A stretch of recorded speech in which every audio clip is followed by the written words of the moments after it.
La journée de la radio qui a été ponctuée par un séminaire à l'endroit des journalistes dernièrement dans les locaux de Gabon Télévision qui a été riche en enseignements à plusieurs égards, d'autant que la thématique retenue pour la circonstance intègre bien la vision des autorités gouvernementales, avec au premier rang le président de la transition, président de la République, chef de l'État, le général de brigade, Brice Clotaire Oligui Nguema. Au sortir du séminaire, les journalistes ont été dépositaires d'une valeur indéniable. Une immense fierté et un plaisir renouvelé que nous nous retrouvons aujourd'hui pour célébrer la Journée mondiale de la radio. Ce média intemporel, compagnon fidèle de nos vies, témoin de notre histoire et messager de notre avenir. Depuis plus d'un siècle, la radio porte nos voix, éclaire nos esprits et relie nos communautés. Elle nous parle, elle nous rassemble, elle nous accompagne. Cette année, nous nous réunissons sous le thème Radio et changement climatique. Un appel pressant à notre responsabilité collective face à l'un des plus grands défis de notre époque. Le Gabon, nation riche de ses forêts, de sa biodiversité, porte en lui un engagement environnemental fort. Informer, sensibiliser, mobiliser, la radio a un rôle clé à jouer dans cette mission essentielle.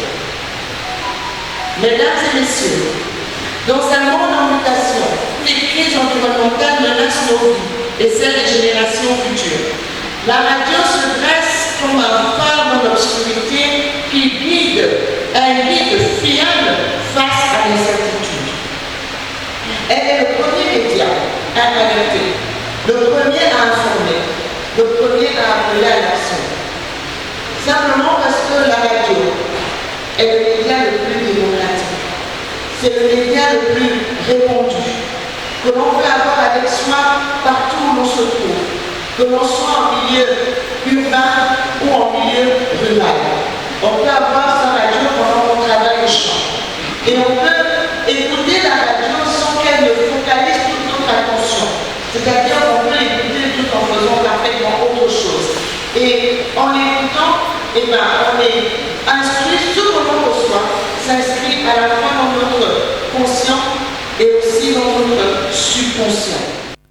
Dans un contexte miné par le changement climatique et les aléas liés aux problèmes de l'environnement, le séminaire auquel les journalistes ont assisté revêt un caractère opportun, après soulignant à toute fin utile que cette cérémonie intègre bien les idées défendues par le Gabon lors de la COP 29 sur le climat qui s'est déroulée dernièrement à Bakou en Azerbaïdjan. Alors cette édition est une première au niveau mondial. La thématique sur les changements climatiques a été adoptée pour l'édition 2025. La journée mondiale de la radio est célébrée depuis 2012 et donc elle initie un cycle de travail entre le ministère de la Communication et le ministère de l'Environnement qui va se poursuivre par différentes autres formations. Et aujourd'hui, c'est un module introductif qui a permis de présenter les notions de base dont les journalistes doivent disposer pour parler des questions de changement climatique, mais également des défis dans le cas particulier de notre pays, le Gabon, pour pouvoir justement former, informer et éduquer nos populations sur les questions climatiques. Aussi, pour joindre l'utile à l'agréable, les attestations de participation ont été remises à tous les participants dans une ambiance empreinte de gaieté.